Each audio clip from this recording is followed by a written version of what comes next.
Welcome to the podcast. This is Beth Jones, international speaker, author, and coach, and I'm so glad that you're here today. And I have a special guest, Paulette MacQuarrie. Welcome, Paulette. Thank you, Beth. Thank you so much for having me on. I went to read her bio. Paulette MacQuarrie is a writer and a broadcaster living on Vancouver Island, Canada. A patriotic Canadian, she is also a passionate advocate of her ancestral ethnic Ukrainian heritage and has been producing and presenting a local weekly radio program, showcasing it for over 3 decades. For her day job, she worked in the airline industry until 1995, when she switched to freelance writing and editing for corporate clients, professional organizations, and a small local publishing company. She has also published magazine and newspaper articles, literary short fiction, and most recently a cookbook called Ukrainian Food Flair, Authentic Recipes from Canada's West Coast. And I do have a copy of it, and it is just beautiful. And I just can't wait to try some of the recipes in there. And I also didn't know you worked in the airline industry. I was a flight attendant for a little while, and I loved it. One of my perks was traveling, so I didn't know that about you. Yeah, I worked on the ground. I was a reservations agent and ticket agent. What years did you work in the airline industry? Oh, this was years back, several years ago. Same here. What airline? It was Mesa, the smaller jet servicing Delta. Yeah, I worked for Canadian Airlines and several predecessors that it acquired over the years. Yeah, that perk is great to be able to travel. Oh, yeah. I love to travel. So, Paulette, I'm so glad that you're here today. Would you please tell us a little bit about yourself for the listening audience? Sure. Well, I've been married for 40 years, actually coming up to 41. I've been blessed with 2 wonderful stepdaughters and sort of retired now, but still keeping busy. I live on Vancouver Island on the west coast of Canada, just north of the San Juan Islands in Washington State. Before retirement, I worked as a freelance corporate writer and, as we discussed before that, the airline industry for about 20 years. I grew up in the Ukrainian Catholic Church, and over the years I explored various other sects and even New Age for a brief time, but the Lord kept me on a tether and kept bringing me back to the faith of my ancestors. So I kind of stay there. My husband and I live in a small town, just mid-island on Vancouver Island. And everything that we hated about small town living when we were young, we absolutely love now. Yes, we live in a small town too. It's very rural, has 2 stoplights and 1 Walmart. So it is nice to live out in the country area, in rural areas, small towns. Yes. So you recently published a cookbook. So what is the title? And please tell us more about that and why you decided to do this. What inspired you? Are you a naturally good cook, or was your mom or your grandmother? Well, the book is called Ukrainian Food Flair, Authentic Recipes from Canada's West Coast. I'm originally from the prairies, and I like to think I'm a reasonably good cook. My mom was a great cook, and as were my grandmothers, both of them. And later in life, my dad became a good cook as well. So I come by it honestly, genetically. And most of my aunts, cousins, and siblings as well, my sisters and my brother, are great cooks. In 1986, my mom opened a Ukrainian deli in Winnipeg, Manitoba. And my brother and his family run it now, since she's passed on. So I come by all of this honestly, but these are actually not my recipes. They're the recipes of Sylvia Molnar, who was an amazing cook, cooking instructor, and sort of a local celebrity here in Vancouver. Her recipes were published locally and beyond. They aired on my show, and she was on TV. And had quite a great culinary career post-retirement. She was originally a public school teacher. She passed away in 2015, and this cookbook is a tribute to her memory.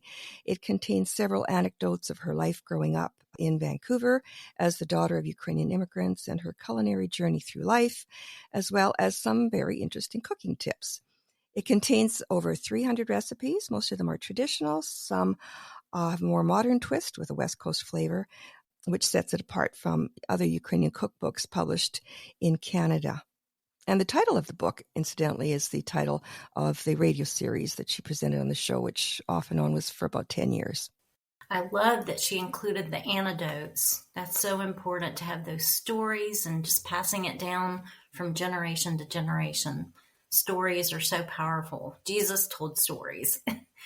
So they really, they give you a glimpse into what life was like in Vancouver as a Ukrainian immigrant, which Vancouver is not really known for being. It's a transient, it's a port city, and it's more, people think of Asians living here and, other ethnic groups, not so much Ukrainian. So it's very interesting to get a glimpse of a little slice of Vancouver life. Sylvia would be, I think, close to 90 if she was alive now. So she had a very rich life and being a public school teacher, and she's married to an artist and a very multifaceted person. So she had lots of great stories in that book. Interesting. So where is this being published? Is that on Amazon or somewhere else? Yes, it's on Amazon, so you can just do a search there for Ukrainian Food Flair. You can go to my radio show website, nashholos.com. I can give you the link as well. I can post it in your show notes if you like. It was self-published, and I credit Christian Book Academy for it being there. I actually started it back in 2007. Sylvia was obviously still with us. We couldn't get any publishers interested in publishing the book traditionally back then. So, I thought I could take a stab at self-publishing. It was just starting to become a thing. So I thought, well, why can't we try it? So Sylvia said yes, and neither of us had any idea really how to get past the writing, editing, and layout stage. Sylvia was completely computer illiterate. She was a retired teacher and very old school. So I had to type all the recipes without the aid of AI or voice recognition software from her scripts, all handwritten on yellow foolscap. After a couple of years, though, the project fizzled. I know, yeah. So, but after a few years, we just couldn't get the hang of, how to get published. We tried Lulu, we tried this, we tried that. It was before Amazon KDP, and, it was early days in the self-publishing scene. So, we just kept going, though, with the radio collection. She was presenting more recipes, and we hoped for a miracle, but it didn't happen. Eventually, she retired, and we parted ways. And then I found out in 2015 that Sylvia had passed away. In the middle of the lockdowns, about 2021, I guess, early 21, I got a call from Sylvia's sister asking if I might reconsider publishing the recipe collection as a tribute to her memory. And I thought, why not? Fortuitously, at the time, my friend Constance Dyko had just self-published her children's book with the help of Katie Erickson, who she found through Christian Book Academy. Katie, of course, is a good friend of Shelley Hips. And although my cookbook is not a Christian book per se, Katie agreed to help me with it. And I consider her, Shelley, and Christian Book Academy golden gifts from God, which I don't deserve, but which thrill me nonetheless, because this book is finally published. And I have to say, Christian Book Academy is a great resource for struggling writers in any stage of their project, from just starting to write, needing to learn writing techniques, to publication, whether self-published or through traditional means, and, of course, marketing. And it's, of course, a great networking opportunity, and is how you and I met, which is another wonderful gift from God. Yes, Shelley is awesome. Shelley is also my writing coach. That is Christian Book Academy, and I will put that link in the show notes as well. And I wanted to dive in a little bit on the self-publishing. Years ago, I tried to do the traditional publishing with my book. And I met a worship leader at our church who had written 2 or 3 books. His name was Jim Mayer, and I went up to him and I said, Jim, I've been trying to get traditionally published with my books. I love writing. I want to publish books. Would you mind sharing with me your publisher? And he said, Beth, I tried to do that too, but I kept getting rejection letters, which a lot of beginner writers do. And he said, I just felt like the message was too important.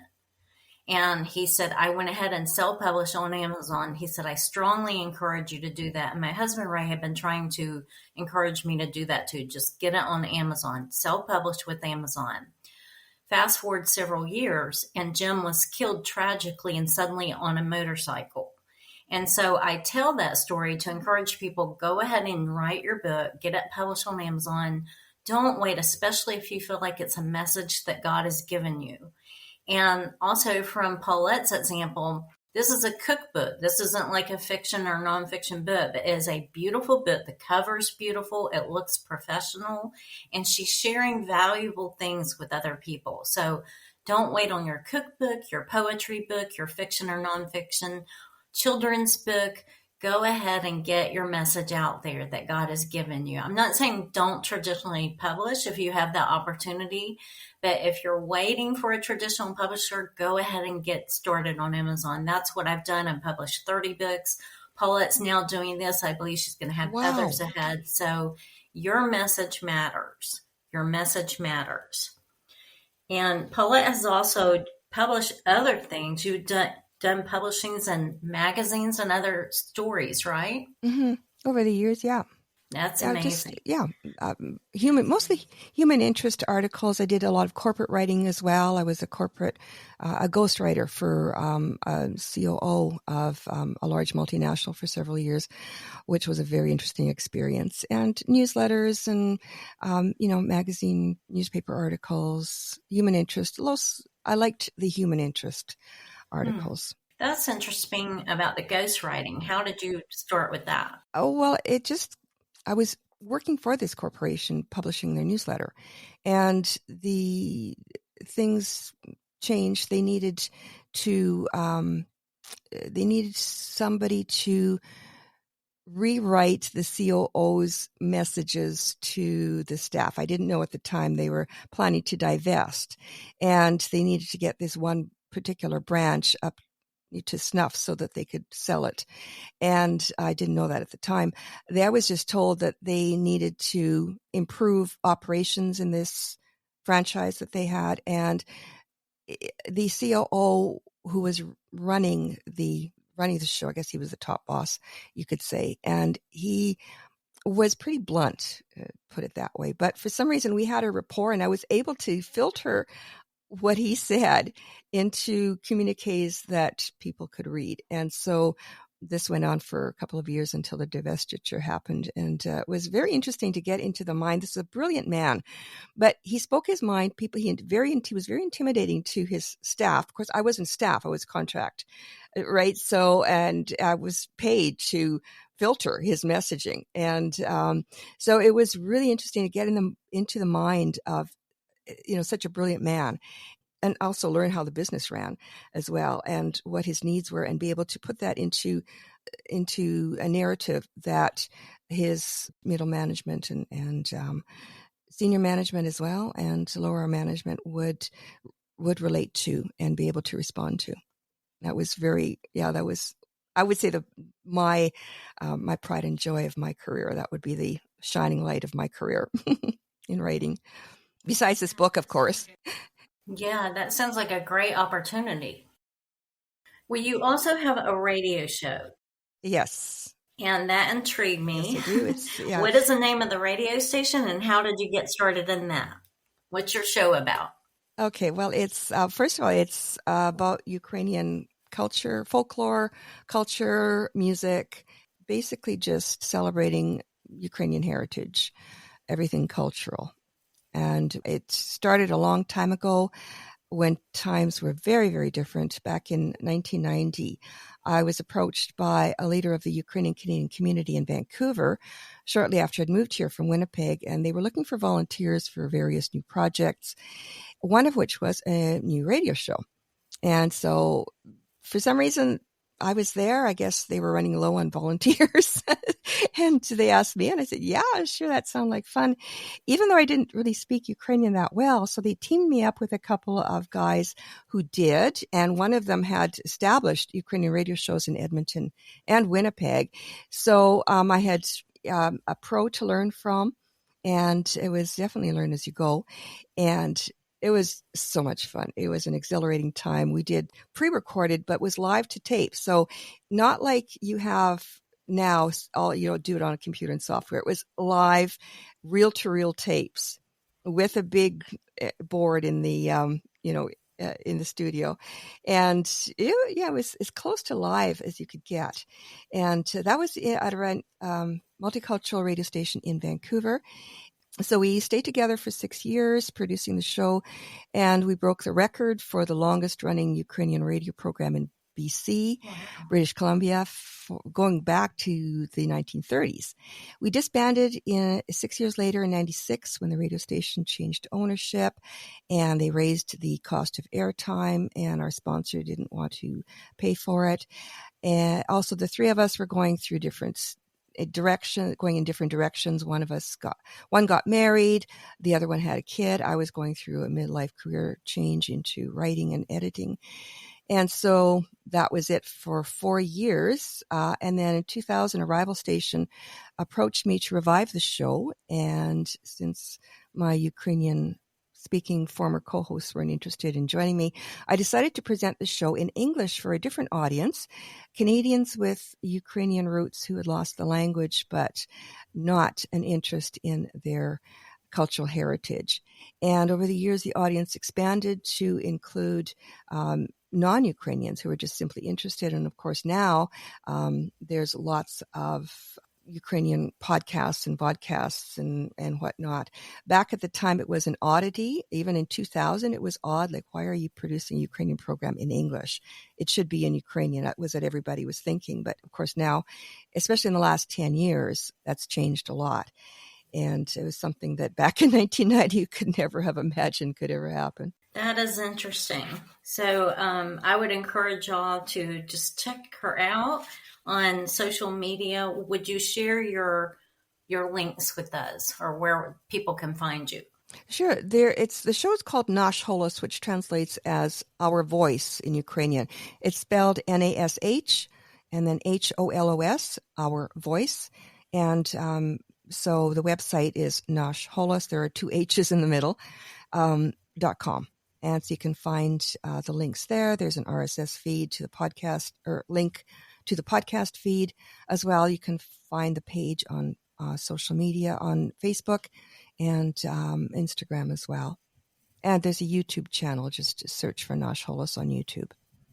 And on the Nash Holos website, you'll find the links to, there are 2 editions of the show. One airs in Vancouver and one airs in Nanaimo, BC. See it AM 1320 in Vancouver and 101.7 FM in Nanaimo. And they have live streams as well. Well, Paulette, it's been a delight to have you on the show today. And you just have a interesting history with all you've done. And I believe God's got more ahead for you. I believe you've got at least one bit, but pray more in your heart to do. What encouragement can you give the listening audience if he or she has a dream to write a book, start a radio show or podcast, or pursue another dream in his or her heart? My advice is follow that dream. Check in with the Lord if you have any doubts about it. I did, since my book is not a Christian book per se, but in my case, I had no other options, and Christian Book Academy kind of just plopped in my lap. How did that happen, right? Coincidence? Sure. I still sort of feel a bit out of place because it's not a Christian book.